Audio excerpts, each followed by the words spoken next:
आज हम लोग पढ़ेंगे ओम्स लॉ। ओम्स लॉ क्या होता है? आप लोगों ने 10th क्लास में भी पढ़ा होगा कि ओम्स लॉ क्या होता है। बेसिकली ऐसा लॉ है जो कंडक्टर से रिलेटेड है, ठीक है।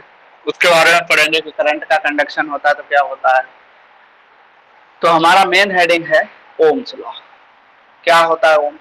ओम क्या है? एक साइंटिस्ट का नेम है, विलियम ओम करके। तो उन्होंने अपने नाम से एक लॉ दिया, तो उनके नाम से पड़ गया ओम्स लॉ।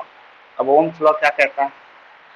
इन्होंने कहा एक ऐसा कंडक्टर ले लो जिसकी सारी फिजिकल कंडीशंस पहले कांस्टेंट है। फिजिकल कंडीशंस कौन सी होगी? जैसे मान लीजिए आपने एक कंडक्टर लिया, अब फिजिकल कंडीशंस में उसकी लेंथ हो गई, ठीक, उसकी लेंथ हो गई, उसका रेजिस्टेंस हो गया, रेजिस्टिविटी, उसके चारों ओर सराउंडिंग में जहां तुम एक्सपेरिमेंट कर रहे हो या करंट फ्लो करा रहे हो या जो भी काम कर रहे हो कंडक्टर के साथ, तो टेम्परेचर क्या रहना चाहिए? कांस्टेंट। तो when all the physical conditions remains constant, किसी भी कंडक्टर में फ्लो होने वाली जो करंट होती है वो डायरेक्टली प्रोपोर्शनल होती है उसके दोनों एंड के बीच जितना पोटेंशियल डिफरेंस होता है, ठीक है।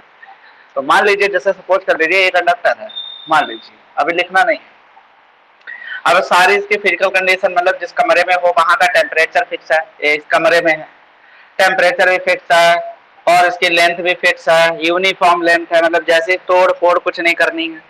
अब इसमें आपने कोई करंट आई फ्लो कराई, तो जो आई करंट फ्लो कराई है आपने, तो यहाँ ये इसके दो एंड हो गए। इन दो एंड के बीच जो पोटेंशियल डिफरेंस है वो क्या है? वी है। वह बिल्कुल होगा। करंट कहाँ फ्लो होती? करंट फ्लो होती है higher potential to lower potential. तो ऑब्वियसली यार ये हायर पोटेंशियल रहा होगा, ये लोअर पोटेंशियल रहा होगा। तो करंट जब फ्लो कर रही है तो हायर पोटेंशियल है, लोअर पोटेंशियल है, तो दोनों पॉइंट के बीच क्या होगा? Potential difference. तो ओम्स लॉ ये कहता है कि the current flowing in a conductor is directly proportional to the potential difference across its end या across the ends of the conductor, but yeah, provided the physical conditions like length and temperature of the surrounding remains constant। ये होना चाहिए ohms law ये कहता है, ठीक है। चलिए तो लिखते हैं, अब आप लोग लिखते भी जाइए। तो लिखेंगे the current, the electric current, the electric current flowing, समझ लेंगे तो ओम्स लॉ बड़ा आसान। Current flowing, electric current flowing in a conductor, conductor is directly, बेटा लिखना ना तभी समझ लो, ठीक है। Directly proportional to, proportional to, proportional to the potential difference, potential difference को पीडी लिख देते हैं, ठीक है। The potential difference across the ends of conductor, conductor provided, क्या प्रोवाइडेड का मतलब conditions, provided the temperature, the temperature and the temperature and other physical conditions.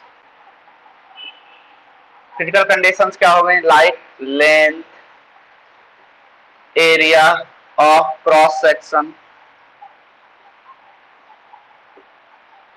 Remain unchanged, unchanged, ठीक। तो यार ये तो flowing in a conductor, in a conductor is I and potential difference across its, हाँ क्या हो गया वैसा? अरे जे कैसे हो गया यार, हम तो टच भी नहीं किया। अब दिख रहा है बेटा? ठीक ठीक ठीक। If a current is flowing in a conductor is I and PD across its ends is V, then अब ओम्स लॉ क्या कहता है भाई? I जो होगी बेटा वो प्रोपोर्शनल होगी V। अब I प्रोपोर्शनल होगी V, तो यहाँ एक कांस्टेंट आएगा I के साथ, R equal to V। R equal to हो गया V बाई I। लिखेंगे where R is a constant, constant called resistance of the conductor, resistance of the conductor, resistance of the conductor. ठीक, अब भाई resistance of the conductor हो गया, तो resistance की अगर हम डेफिनेशन लिखें तो क्या लिखेंगे? तो रेजिस्टेंस क्या होता है? रेजिस्टेंस, अब देखिए रेजिस्टेंस क्या होता है। रेजिस्टेंस कंडक्टर के अंदर एक ऐसी प्रॉपर्टी है, कंडक्टर की एक ऐसी प्रॉपर्टी है जो क्या करती है, करंट के फ्लो का अपोज करती है। मतलब भाई जैसे मान लीजिए अगर ये कंडक्टर है, तो यार ये नहीं चाहता कि हमारे, अगर इसके पास क्या है, एक ऐसी प्रॉपर्टी है हर कंडक्टर के पास होती है, ऐसा कोई आज तक दुनिया में कंडक्टर बना नहीं बेटा तो जिसके पास रेजिस्टेंस ही ना हो, नहीं तो वो सुपर कंडक्टर बन जाएगा। हालांकि इस पे क्या हो रहा है, रिसर्च चल रही है कि सुपर कंडक्टिविटी वगैरह क्या होती है, चीजें अभी भी प्रोसेस में है, लेकिन ऐसा कोई कंडक्टर नहीं है जो कुछ ना कुछ करंट का अपोज ना करता। ठीक, अच्छा दूसरी बात यह है कि रेजिस्टेंस मैंने क्या बताया, मैंने कहा क्या है resistance, it is the property of the conductor which opposes, ठीक, द फ्लो ऑफ करंट। अब मेन बात तो ये है कि रेजिस्टेंस, ये जो तुम कह रहे हो रेजिस्टेंस है कंडक्टर का, कैसे आ जाता है भाई कंडक्टर के अंदर, कैसे आ जाता है, क्यों ऐसा करता है, इसका रीजन क्या है? इसके पीछे जो मेन रीजन है, जैसे भाई आपने क्या किया, आपको मैंने अभी क्या, आप सीखते हो कंडक्टर्स क्या होते हैं, कंडक्टर की अगर डेफिनेशन पे जाओ तो conductors are those material which have free electrons, right. तो फ्री इलेक्ट्रॉन्स का मतलब क्या है कि कंडक्टर जब तक किसी एक्सटर्नल फील्ड में रखा नहीं जाएगा या उसको उनके इलेक्ट्रॉन्स को एक्सटर्नल एनर्जी नहीं दी जाएगी, तब तक वो क्या करते हैं, अपने मनमानी साइड में घूमते रहते हैं, मतलब रैंडम मोशन करते हैं कंडक्टर के अंदर। कोई इलेक्ट्रॉन इधर जा रहा है, कोई कह रहा है हम इधर टहलने जा रहे हैं, कोई कह रहा है हम इधर टहल रहे, कोई कह रहा है हम इधर, मतलब क्या करते रहते हैं, रैंडम मोशन करते रहते हैं। ठीक, अब रैंडम मोशन कर रहे हैं, जैसे ही आपने उनको एक सप्लाई से कनेक्ट किया, मान लो बैटरी लगाई, तो सारे इलेक्ट्रॉन को क्या होगा, सारे इलेक्ट्रॉन किधर भागेंगे, नेगेटिव होता है इलेक्ट्रॉन तो नेगेटिव चार्ज किधर भागेगा, बैटरी के पॉजिटिव टर्मिनल की तरफ। तो उस भागा दौड़ी में होगा क्या कि इलेक्ट्रॉन स्पीड गेन करेंगे, काइनेटिक एनर्जी गेन करेंगे जब उनको एनर्जी प्रोवाइड कराई जाएगी, तो आपस में क्या होगा, टक्कर होगी, कोलिजन्स होगी। अच्छा जब कोलिजन्स होंगे, मान लो भीड़ भाग रही है, अगर कोलिजन होने लगे तो स्पीड उन लोगों की जो भीड़ जा रही बढ़ जाएगी घट जाएगी, डिक्रीज हो जाएगी ऑलमोस्ट। यार ये तो क्लियर है कि अगर भाई भगदड़ मच जाती तो आदमी निकलने वाला होता वो भी फंस जाता। ठीक, तो ऐसे ही इलेक्ट्रॉन्स के बीच क्या होता है, कोलिजन्स होते हैं due to kinetic energy gain, जब वो उनको फील्ड में रखा जाता। अब उन कोलिजन्स की वजह से क्या प्रोड्यूस होता है, रेजिस्टेंस। तो ये हुआ बेसिक बात कि how resistance is produced in a conductor. तो सीधी सी बात है, when the conductor is connected to a voltage supply or when the conductor is placed in a field, electric field, then the inside the conductor the electrons, the collision between electrons and ions takes place, ठीक, due to which resistance is produced. ये तो basic सी बात है, समझ में आ गई होगी resistance कैसे पैदा होता है। अब यार अगर भगदड़ मच गई तो वो क्या करेगा, चार्ज को धीरे धीरे पास होने देगा जब रेजिस्टेंस बन गया, और चार्ज को धीरे धीरे पास होने का मतलब क्या है, करंट के फ्लो को वो रोक रहा है। ठीक है, तो आ गया रेजिस्टेंस समझ में। तो रेजिस्टेंस की, अरे एक मिनट एक मिनट एक मिनट,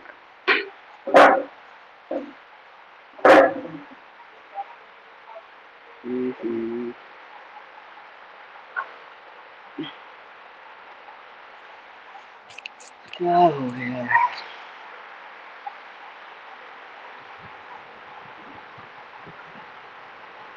बच गया, this should not have happened.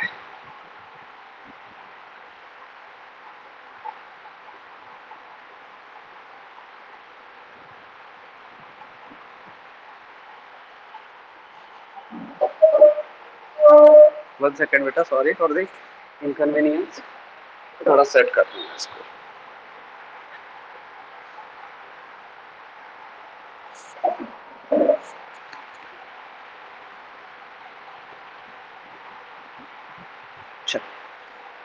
हाँ, तो रेजिस्टेंस क्या बता रहे थे, रेजिस्टेंस लिखेंगे, it is the property of a conductor, it is a property of a conductor which opposes the flow of current। ये तो हो गई बेसिक सी डेफिनेशन, लेकिन अगर इस चीज को मैथमेटिकली लिखेंगे बेटा तो कैसे लिखेंगे, लिखेंगे mathematically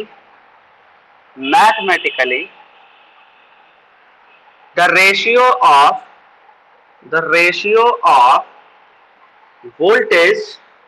voltage to the current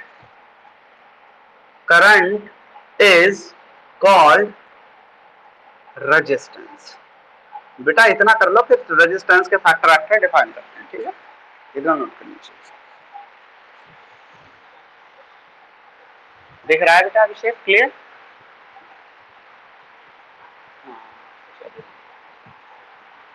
बच गया, टूट जाता है ट्राइपॉड।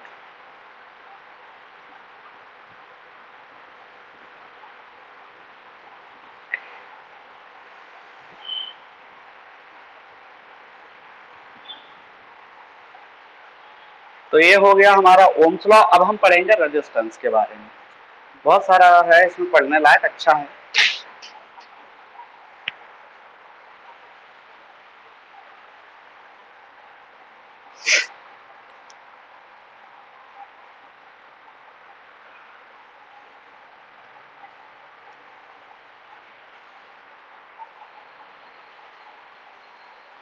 नोट कर लो बेटा।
चलिए हो गया।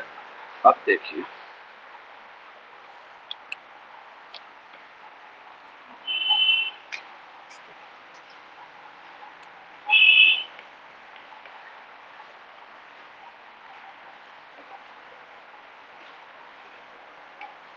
चलिए करते हैं। तो बेसिकली हम चल रहे थे रेजिस्टेंस पे। तो रेजिस्टेंस का आप देखिए क्या होता है। तो यूनिट होती है बेटा रेजिस्टेंस की, एसआई यूनिट होती है, लिखेंगे एसआई यूनिट, ये होती है ओम। और ओम को साइन बनाते हैं ओमेगा। एक्चुअली ये साइन होता है ओमेगा, लेकिन हम इसमें फिजिक्स में रेजिस्टेंस में इसको ओम पढ़ लेते हैं, ठीक है। तो ओम इज द एसआई यूनिट, ठीक। अब ग्राफ खींचते हैं, देखिए ग्राफ वर्सेस ग्राफ, या लिख सकते हैं ऐसे लिख लो, V I graph, V I graph. याद रखो बेटा, जब भी कहा जाए वी आई ग्राफ, मान लो यहाँ पे कुछ भी है, तो जो पहले क्वांटिटी है, जो भी फिजिकल क्वांटिटी है, उसको समझ लो वाई एक्सेस पे लिखना है, दूसरी वाली को कहां पे रखना है, एक्स एक्सेस। तो वी आई ग्राफ क्या रहता है भाई, अगर हम पोटेंशियल डिफरेंस यानी वोल्टेज और करंट के बीच अगर ग्राफ ड्रॉ करते तो हमें क्या मिलेगा, वही हमें सीखना है। देखिए क्या मिलेगा। तो मान लीजिए हमने ग्राफ ड्रॉ किया, हमने प्रैक्टिकल किया, हमने क्या किया, हमने इधर ले लिया भाई वी लिया है, और इधर हमने क्या लिया है, आई लिया है, जो कि एम्पियर में होता है, वी किस में होता है बेटा, वोल्ट में होता है, आपको सबको पता है। आपने जब ग्राफ खींचा तो ओम्स लॉ फॉलो करता है, ओम्स लॉ के लिए वी और आई के बीच ग्राफ कैसा आता है, स्ट्रेट लाइन। कैसा आता है, स्ट्रेट लाइन ग्राफ आता है, इस लिखेंगे स्ट्रेट लाइन।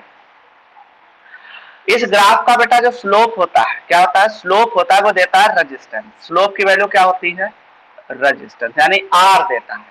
स्लोप निकालना जानते हो, कैलकुलेशन आप स्लोप बताते हैं कैसे निकलता है। देखिए ये तो हो गया वी आई ग्राफ, स्लोप कैसे निकालते हैं, तो लिखेंगे कैलकुलेशन ऑफ स्लोप। ठीक, अच्छा अगर आई वी ग्राफ होता तो हमेशा याद रखो बेटा, हमने क्या बताया आपको, वी आई ग्राफ हमारा, वी आई ग्राफ का स्लोप क्या देता है आपको, रेजिस्टेंस की वैल्यू। यानी जितना ज्यादा स्लोप होगा रेजिस्टेंस मटेरियल का उतना ही ज्यादा होगा। पहली बात ये, दूसरी बात ये, वी और आई के बीच अगर हम ग्राफ ड्रॉ करते हैं तो ओम्स लॉ अगर जो फॉलो करते हैं तो उनके लिए ग्राफ कैसा आएगा, हमेशा स्ट्रेट लाइन आएगा। ठीक है, अगर स्ट्रेट लाइन ग्राफ नहीं आता तो वो ओम्स लॉ फॉलो नहीं करता। आगे बताएंगे कि कौन से ऐसे कंडक्टर्स हैं जो ओम्स लॉ फॉलो करते हैं, कौन से कंडक्टर्स ऐसे हैं जो ओम्स लॉ फॉलो नहीं करते हैं। होता क्या है कि जैसे मान लीजिए स्मॉल करंट फ्लो हो रही है किसी भी सर्किट में, छोटी स्मॉल करंट, तो स्मॉल करंट के लिए जो मेटालिक कंडक्टर्स होते हैं वो तो ओम्स लॉ फॉलो कर जाते हैं। लेकिन जैसे ही करंट बढ़ाओ, अब करंट बढ़ाओगे तो बेटा क्या बढ़ेगा, मैंने अभी समझाया, कोलिजन्स बढ़ेंगे, रेजिस्टेंस बढ़ेगा। ठीक, तो जब भी भाई करंट कब बढ़ेगी, जब पोटेंशियल डिफरेंस बढ़ेगा। हमेशा याद रखो किसी भी वायर में, किसी भी सर्किट में करंट कब फ्लो होगी, जब there if there will be any potential difference. Potential difference अगर जीरो है तो नो करंट, पोटेंशियल डिफरेंस होना ही चाहिए। तो भाई जब करंट फ्लो हो रही है तो पोटेंशियल डिफरेंस है, अब पोटेंशियल डिफरेंस है तो आपने क्या किया, रेजिस्टेंस, जितना पोटेंशियल डिफरेंस ज्यादा उतनी ज्यादा करंट, और करंट जितनी ज्यादा रेजिस्टेंस में, रेजिस्टेंस की वैल्यू क्या होगी, बढ़ने लगेगी। क्यों, कोलिजन्स जब होते हैं तो हीट एनर्जी निकलती है, टक्करें होती तो हीट प्रोड्यूस होती है, और जब हीट बढ़ती है तो बेटा रेजिस्टेंस क्या हो जाता है, कंडक्टर का बढ़ जाता है। ठीक है, तो जब ऐसी कंडीशन आती है कि लार्ज करंट किसी कंडक्टर की ओर दी जाती है तो ओम्स लॉ फॉलो नहीं होता है, तो उन सर्किट, उन कंडक्टर्स को हम बोल देते हैं नॉन ओमिक कंडक्टर्स। आगे स्टडी करेंगे, अभी फिलहाल इतना देखो। ये तो वी आई ग्राफ है। अब तुमको बेवकूफ उल्लू बनाने के लिए उन्होंने कह दिया I V graph. I V graph क्या कहेगा, तो आई वी ग्राफ, इसके उल्टे ग्राफ को आई वी कहते हैं। इसको ऐसा रोटेट कर लो एंटी क्लॉकवाइज तो ये आई वी ग्राफ बन जाएगा। मैं बना के दिखा रहा हूं, ऐसे बनेगा। इधर अब की बार आई ले ली एम्पियर में, और इधर क्या ले लिया, वी ले लिया वोल्ट में, और इधर हमने कैसा मिलेगा, तो स्ट्रेट लाइन ही ग्राफ। लेकिन यहां बेटा जो स्लोप होगा, अब जो स्लोप होगा वो 1 रेजिस्टेंस के इक्वल हो जाएगा। मतलब समझने वाली बात क्या है, समझने वाली बात यह है, समझने वाली बात यह है कि जितना इस कंडीशन में जितना ज्यादा स्लोप उतना रेजिस्टेंस कम। अभी एग्जांपल करके दिखाता हूं तुरंत, देखो एग्जांपल देखो। एग्जांपल क्या है बेटा, वी आई ग्राफ। इधर क्या है बेटा, वी है, इधर क्या है बेटा, आई है एम्पियर में, वी क्या है बेटा, वोल्ट्स में। ठीक, और ऐसे 3 कंडक्टर के लिए ग्राफ ड्रॉ किया गया, वी आई ग्राफ ड्रॉ किया गया। कैसे, ये कंडक्टर को नाम दे दिया A B C. So here A B C are 3 conductors given and the graph V I graph is given for 3 conductors. ठीक है, you have to find out which have more resistance in A B and C. तो सबसे ज्यादा resistance किसका, तो सबसे पहले आप ये देखिए, चालाकी ये है कि आप देख लीजिए ग्राफ किसके बीच है, बी इधर है और आई इधर है, यानी ये ग्राफ कौन सा है, V I graph. V I graph में बेटा स्लोप क्या बताता है, रेजिस्टेंस। अब जितना ज्यादा स्लोप उतना ज्यादा रेजिस्टेंस, तो स्लोप किसका ज्यादा है, कहां से बैठोगे तो आराम से जल्दी सरकोगे, यहां से इस पे ए वाले पे बैठोगे तो जल्दी सरकोगे भाई, ए वाले पे बैठोगे तो जल्दी सरकोगे, बी वाले पे बैठोगे तो सी से जल्दी सरकोगे, इससे देर लगेगी, सी वाले पे बैठोगे तो देर में यहाँ पे आ पाओगे।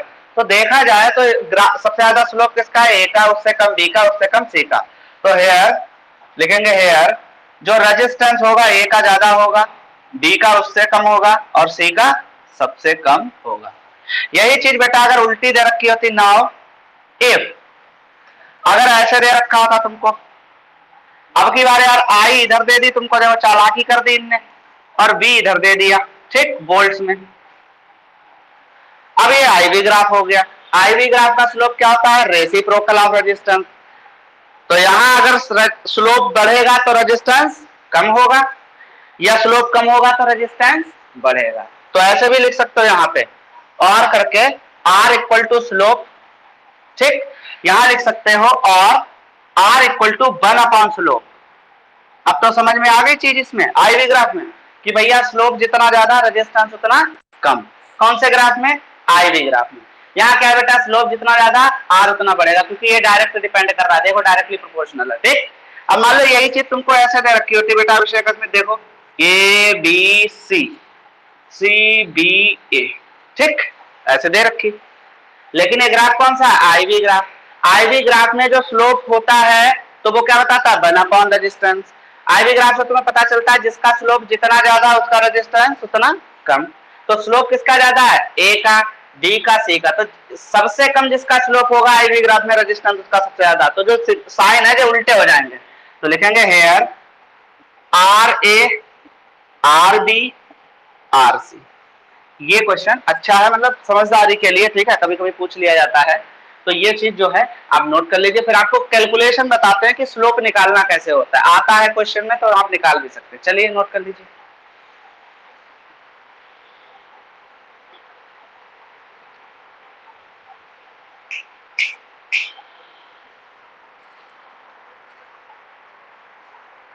बेटा ये R है, ठीक है, थोड़ा वैसा लग रहा होगा, ये R है।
अच्छा जे कहाँ चला गया इसमें?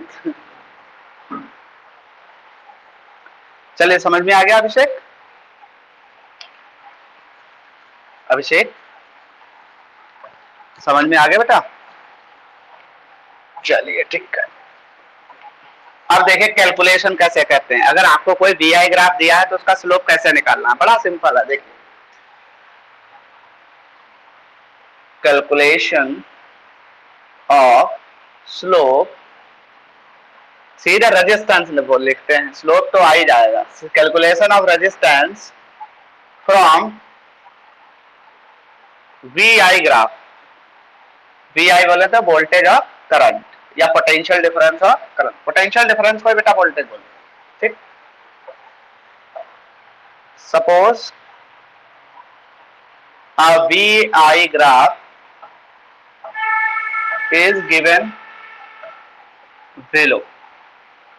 देखिए कैसे फॉर्मूला, देखिए this is voltage sorry volts में होगा ये तो, and this is current I in ampere.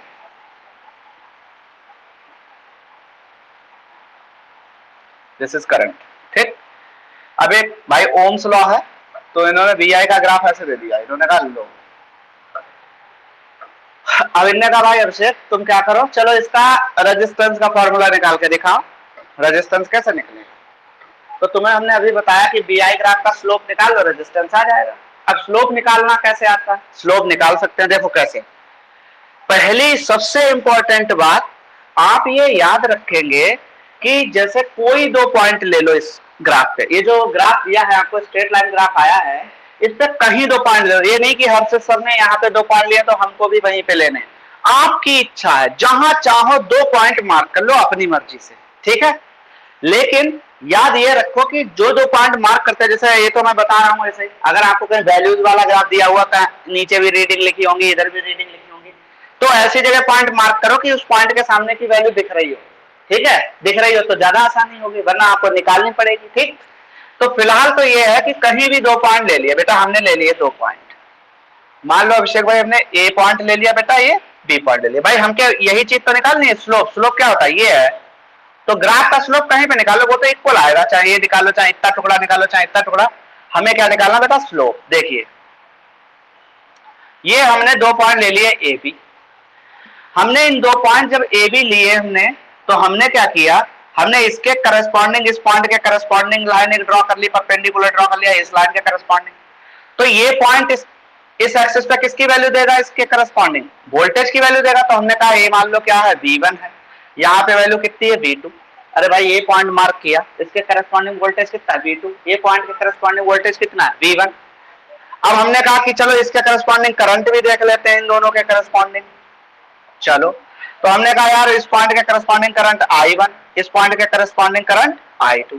ठीक, हमको क्या निकालना है, स्लोप। तो हमने क्या किया, इस चीज को ऐसे मिला दिया, इस लाइन को सॉलिड बना लिया, ऐसे मिला दिया। तुम्हें पता है कि ये एक्सिस और ये एक्सिस आपस में कितना एंगल बनाती हैं, 90 डिग्री। ये 90 डिग्री हो गया। हमने कह दिया कि मान लो ये एंगल कितना है, थीटा, मान लीजिए थीटा। तो स्लोप निकालने का फॉर्मूला देखो कितना आसान है।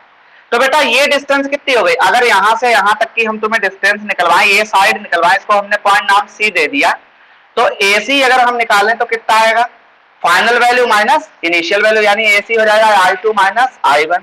अच्छा बेटा BC कितना हो जाएगा, B2 माइनस B1, यहाँ की डिस्टेंस और यहाँ की डिस्टेंस उसका डिफरेंस, तो BC आ गई, कितनी आ गई, B2 माइनस B1। अब हमें स्लोप निकालना, स्लोप का फॉर्मूला बेटा होता है, स्लोप को कहते हैं tan थीटा, आपने मैथमेटिक्स में कार्टेशियन ज्योमेट्री में पढ़ा होगा, tan theta equal to y2 minus y1 upon x2 minus x1। ठीक, मैथमेटिक्स वाले स्टूडेंट पढ़ते हैं, एम कहते हैं जिसको, ग्रेडियंट निकालते हो आप लोग, ग्रेडियंट बोलो स्लोप बोलो एक ही बात है, ठीक है। चलो स्लोप निकाल लिया, स्लोप की वैल्यू होती है बेटा tan थीटा। अब स्लोप tan थीटा बताओ कितना होगा बेटा, tan थीटा क्या होता है, परपेंडिकुलर अपॉन बेस, तो परपेंडिकुलर कितना है, BC अपॉन बेस कितना है बेटा, AC। तो हमारा जो स्लोप आया, स्लोप हमें क्या देता है, BC अपॉन AC। BC की वैल्यू बताइए बेटा, V2 माइनस V1, ये कितनी हो गई, I2 माइनस I1। अभी हमने कहा स्लोप ऑफ BI ग्राफ को हम क्या कहते हैं, रेजिस्टेंस। तो लिखेंगे हेंस R इक्वल टू क्या हो जाएगा, चेंज इन वोल्टेज है तो लिखेंगे delta V, change in current equal to delta I, तो इसको हम लिख लेंगे hence R equal to delta V upon delta I। देखो क्या रेजिस्टेंस आ गया समझ में। तो स्लोप जितना आएगा वो रेजिस्टेंस के इक्वल हो जाएगा। दूसरी बात, ये तो तुमने tan थीटा लेके समझ लिया। एक कतई एकदम डायरेक्ट हिट वाली बात बताते हैं आपको, ट्रिक। कभी भी बेटा ग्राफ दिया है जैसे मान लीजिए ऐसे, तो तुम याद रखो स्लोप निकालने का एक ही तरीका, vertical distance upon horizontal distance between two points. आया समझ में, vertical distance upon horizontal distance between two point, that is slope. लेकिन ये मैंने इसलिए समझाया ताकि आप कभी भूलो ना, ये एग्जैक्ट फॉर्मूला होता है tan थीटा, स्लोप होता है tan थीटा के इक्वल। तो फटाफट नोट कर लो। अब देखो ये समझ लो, एक चीज तुम्हें बताते हैं, जैसे इधर देखो बेटा, जैसे मान लो ये आपको ग्राफ दे रखा है, अभी निकाल के भी दिखाते हैं। मान लीजिए ग्राफ दे रखा है, इधर क्या दे रखा है, इधर करंट दे रखी है एम्पियर में, इधर वोल्टेज दे रखा वोल्ट्स में, मार्क कर लें 1 ampere, 2 ampere, 3 ampere, 4 ampere, 5 ampere. सीख लेंगे तो समझ में आसानी रहेगी। ये लिखेंगे यहाँ पे 5 volt, 10 volt, 15 volt, 20 volt, 25 volt, 30 volt, 35 volt. ठीक। अब हमने एक एक्सपेरिमेंट किया अपने लैब में जाके, तो आपने एक टेबल बनाई, आपने को टेबल दी होगी, जैसे आपको टेबल दे दी उन्होंने, और उन्होंने कह दिया ये BI ग्राफ में टेबल बनानी है, ऐसे 1 2 3 4 5, 1 2 3 4 5 6। उन्होंने कहा भाई वोल्टेज कितना दिया, पहले 5 वोल्ट दिया, ये वोल्ट्स में है, ये करंट एम्पियर में है, ऐसे टेबल दिए समझ लो 5 10 15 20 25 30। उन्होंने करंट मिली 1 ampere, 2 ampere, 3 ampere, 4 ampere, 5 ampere, 6 ampere. तो देखो जब वोल्टेज कितना था 5 वोल्ट, तो करंट कितनी मिली 1 एम्पियर। आपने मार्क कर दिया, देखो ऐसे आपने मार्क कर दिया, ये मार्क हो गया। दूसरा, जब 10 वोल्ट था तो 2 एम्पियर मिली, तो 2 एम्पियर का ग्राफ खींचो ऐसे, जहां पे इंटरसेक्ट होगा बेटा वो पॉइंट मार दिया। ठीक। ऐसे 15 वाला,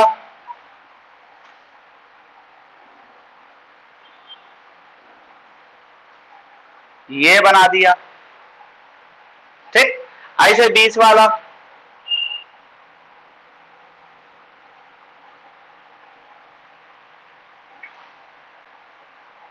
ये 20 वाला हो गया। ऐसे 25 वाला,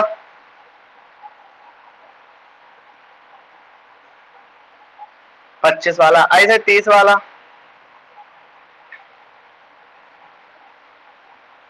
ये 30 वाला। ठीक। आगे बात समझ में। देखो अब हम ग्राफ इन पॉइंट्स को मिला देते हैं, ग्राफ ड्रॉ कर लेते हैं। ये ग्राफ ड्रॉ हो गया, ये आ गया हमारा BI ग्राफ। ठीक।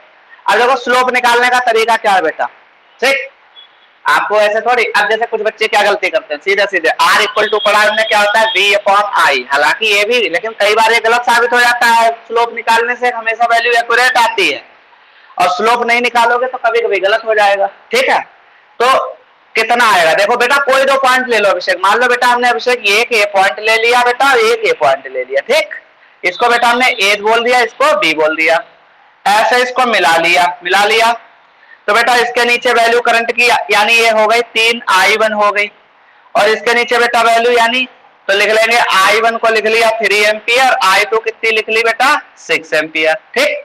इसका करस्पॉन्डिंग वोल्टेज देखो, यानी V1 हो गया, इसको हमने V1 लिख लिया कितना 15 वोल्ट, और यार इसके करस्पॉन्डिंग 30 वोल्ट, V2 कितना हो गया 30 वोल्ट। अब स्लोप निकालना बड़ा आसान है भाई अभिषेक, थीटा मान लो, तो tan थीटा क्या होगा, ये ABC, तो स्लोप होगा, स्लोप कितना आएगा BC अपॉन AC, वही tan theta base upon perpendicular upon base. BC की वैल्यू क्या होगी, BC की वैल्यू ये होगी, यहां से लेके यहां तक गया, तो यानी ये V2 माइनस ये V2 हो गया, ये V1 हो गया, ये I1 हो गया, ये I2 हो गया। तो लिखेंगे बेटा BC निकालनी है, तो BC क्या होगी V2 minus V1, I2 minus I1। ठीक। V2 की वैल्यू देखो आपके सामने लिखी है, कितनी है 30 माइनस 15। ठीक। कितनी है 6 माइनस 3, 30 में से 15 गया, कितना बचा 15, ये कितना 3 5। तो स्लोप कितना आया 5, स्लोप क्या होता है रेजिस्टेंस, तो रेजिस्टेंस आ गया 5 ओम। ऐसा निकाला जाता है अभिषेक। ठीक है। तो ये चाहो तो एग्जाम्पल की फॉर्म में कहीं पे भी लिख भी लो, एग्जाम्पल ऐसे करके। ठीक। ये तुमको समझाने के लिए बताया कि रेजिस्टेंस कैसे निकलता है। ठीक है। ऐसे निकल आता है रेजिस्टेंस। तो ये सारा तामझाम जो है बेटा नोट कर लीजिए। ठीक है। हाँ।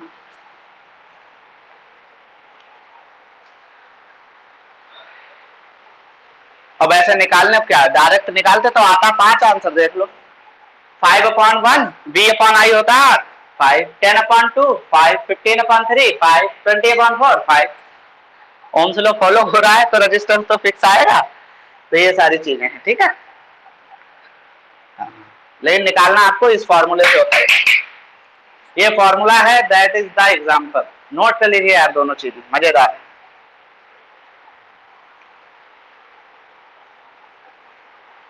अब पढ़ते हैं कि अगर सर्किट बनाने को आ जाए तो रेजिस्टेंस कैसे निकालेंगे, तो बड़ा सरल है।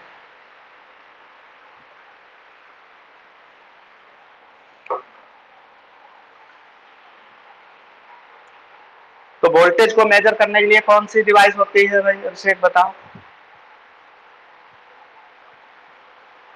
वोल्ट मीटर, करंट के लिए एमीटर। कनेक्शन कैसे किए जाते हैं वोल्ट मीटर के, बताओ। वोल्ट मीटर सर्किट में अगर तुमसे कह दिया जाए जोड़ने को तो कैसे जोड़ोगे, बताओ।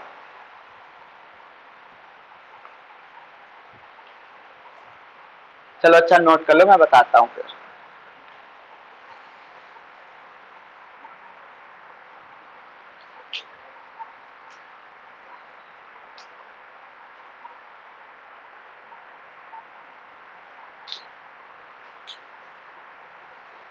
ये चैप्टर इजी है थोड़ा, पहले दो चैप्टर से।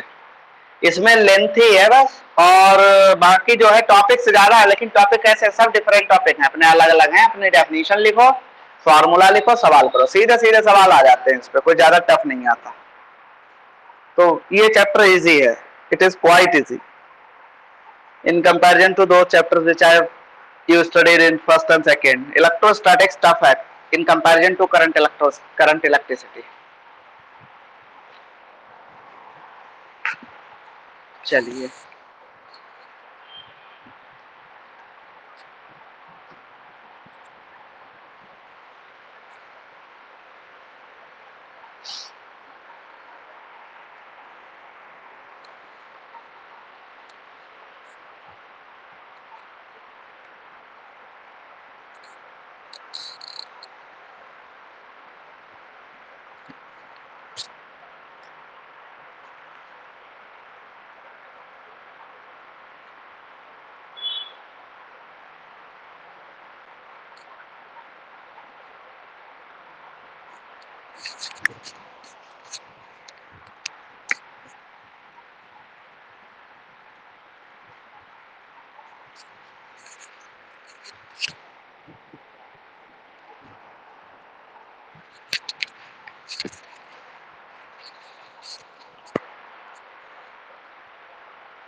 हो गया, चलिए ठीक है।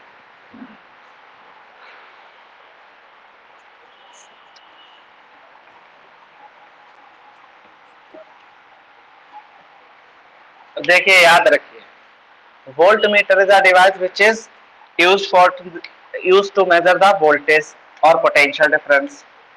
A meter is a device which is used to measure the electric current. लेकिन कनेक्ट कैसे करना होता है, सबसे पहले उसके बारे में सीखें। Volt meter is always connected in parallel with the circuit. Parallel का मतलब क्या होता है, पैरेलल तो जानते हो, पैरेलल कैसे जोड़ा जाता है। और ammeter is connected in series. Parallel connect करने का मतलब ऐसे है कि अभी बताएंगे कैसे, ठीक है, सर्किट बनाएंगे।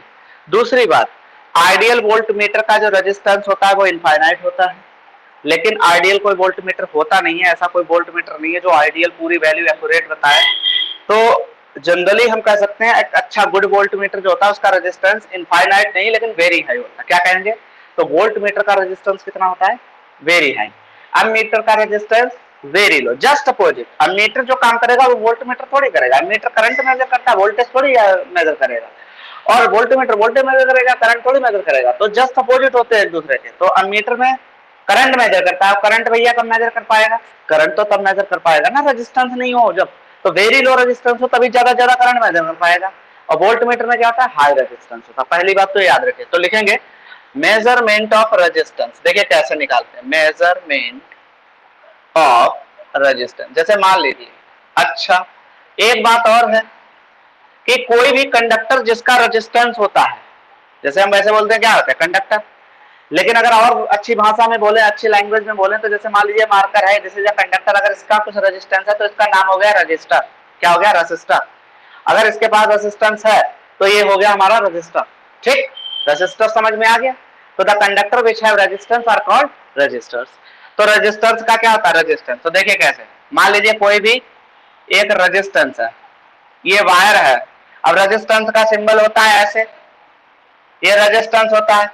अगर इसी चीज को तुमने एरो से ऐसे काट दिया तो वेरिएबल रेजिस्टेंस हो जाता है।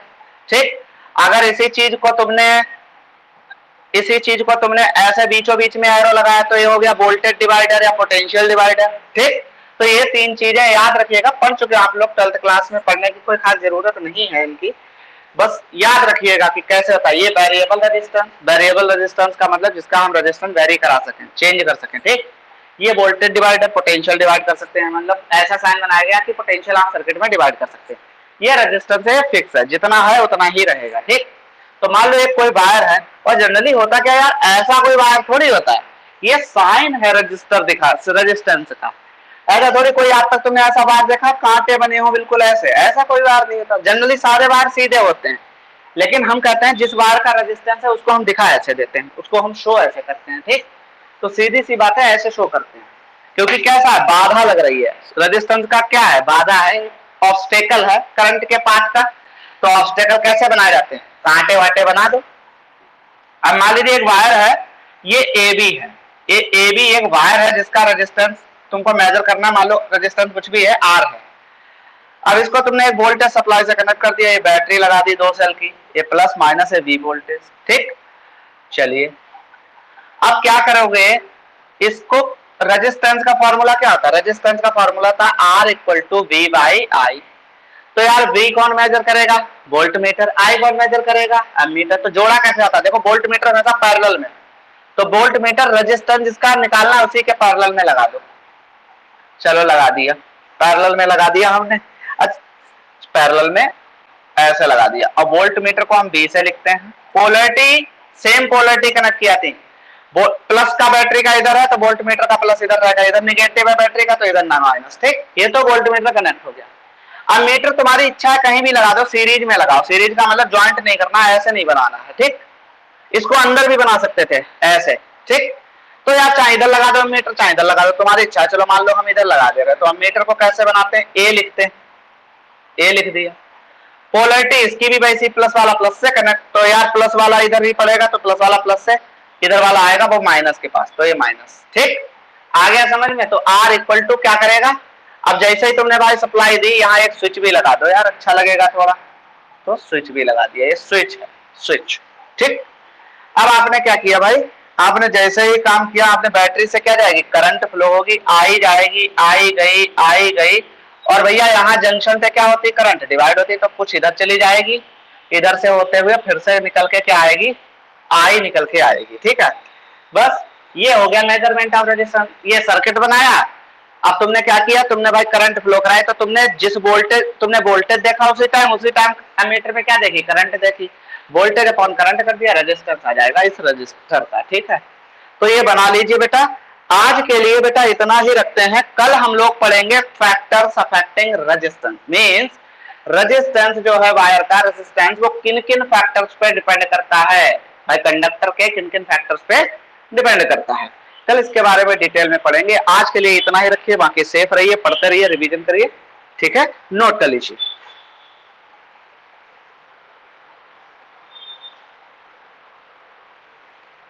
स्क्रीनशॉट ले लो अभी से।